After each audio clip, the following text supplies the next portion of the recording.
ভাই এটা কি ভাই? এটা ল্যাপটপ ভাই। ভাই এটা ল্যাপটপ? দেখতে ট্যাবের মতো মনে না হচ্ছে ভাই, মনে হইতাছে না তো ল্যাপটপ। এটা হচ্ছে মিলিটারি গ্রেডের ইউএস আর্মিদের ইউজ করা একটা device, Microsoft explorer rugged tab, যেটা ল্যাপটপটাই আপনি ট্যাব আকারে পাচ্ছেন, সাথে পেন থাকবে, যে হ্যাঙ্গার থাকবে, ডুয়েল ক্যামেরা, পিছনে কিন্তু 5 মেগাপিক্সেলের ক্যামেরা আছে, ফ্রন্টেও ক্যামেরা আছে, কোরাই 5 এর 5000 series, 8 GB RAM, 256 GB SSD দিয়ে রাগেড ট্যাব। যারা মিলিটারি গ্রেডের ল্যাপটপ নিতে চান তাদের জন্য এই ডিভাইসগুলো বেস্ট হবে। আর এছাড়া কিন্তু আমাদের কাছে আপনারা এই যে ডিটাচেবল ল্যাপটপ পাচ্ছেন, যারা কিবোর্ড ছাড়া ল্যাপটপ ইউজ করতে চান।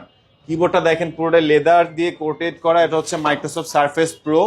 যারা মাইক্রোসফটের এরকম ডিটাচেবল ল্যাপটপ নিতে চাচ্ছেন, আমাদের কাছে কিন্তু অ্যাভেলেবেল কোয়ান্টিটি আছে, আপনারা সরাসরি শপে আসলে নিতে পারবেন, অথবা চাইলে এই যে 360 কনভার্টেবল ল্যাপটপ এইচপি ব্র্যান্ডের গেমিং কনফিগারেশনের রাইজেনের G8 টাচ স্ক্রিন 360 ভাঁজ করা যায়, metal build, super slim, super fresh আউটলুকে G8 এর রাইজেন এডিশনও কিন্তু আমাদের কাছে অ্যাভেলেবেল পাচ্ছেন। পেয়ে যাবেন আমাদের কাছে মাত্র 14,900 টাকায় ওয়ার্ক স্টেশন ল্যাপটপ, মাত্র 14,900 টাকা একটানা ইউজ করতে পারবেন। কোরাই 5 এর এই চমৎকার ডিভাইসটা 8128, 14,900 টাকা মেটাল বিল্ড। আমাদের সব লোকেশনটা হচ্ছে ঢাকা মিরপুর 10 গোল চত্বরে আসলেই পাচ্ছেন মেট্রো রেল, মেট্রো রেলের পিলার 252, এটার পূর্ব পাশে তাকালেই দেখবেন ফরেন ল্যাপটপ, আমাদের সব বাইরে থেকে দেখা যায়।